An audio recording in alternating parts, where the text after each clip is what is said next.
Hello guys, అందరూ ఎలా ఉన్నారు? నేనైతే బాగున్నాను. ఈరోజైతే ఈవినింగ్ రొటీన్ షేర్ చేస్తాను. మళ్ళీ ఫస్ట్ అయితే రైస్ పెట్టేశాను.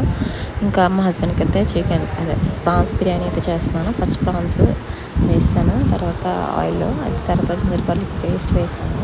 అది కొంచెం మగ్గాక బిర్యానీ స్పైసెస్ అన్నీ వేసాను. బిర్యానీ స్పైసెస్ తర్వాత ఆనియన్స్ ఇంకా చిల్లీస్ అయితే వేస్తున్నాను. ఇంకా అవైతే కొంచెం కలర్ చేంజ్ అయ్యే వరకు అయితే ఉంచేసాను. తర్వాత సాల్ట్ అయితే వేసాను. తర్వాత ఇంకా పెరుగు వేసాను, కొంచెం కమ్మగా వస్తుందని.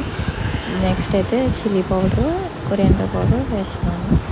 నెక్స్ట్ నేనైతే నేను రైస్ అయితే యాడ్ చేశాను. తర్వాత వాటర్ కూడా యాడ్ చేసి ఉంచేసాను. ఈలోపు బిర్యానీ అయితే అయిపోయింది. నేను గ్లాసెస్ రిమైనింగ్ ఉన్నవి అయితే క్లీన్ చేసేసుకున్నాను. తర్వాత లాస్ట్లో హాట్ వాటర్ అయితే వేస్తున్నాను, బొద్దింకలు అయితే రావు అనేసి. ఇంకా తర్వాత అయితే నేను డిన్నర్ చేసేసి ఇంకా పైకి అయితే వెళ్ళిపోయాను. ఇవాళైతే లైట్లు కూడా వేయలేదు, సో నేనే పైకి వెళ్ళి వేసుకున్నాను. That's all for today's video guys. Subscribe చేసుకోండి ప్లీజ్.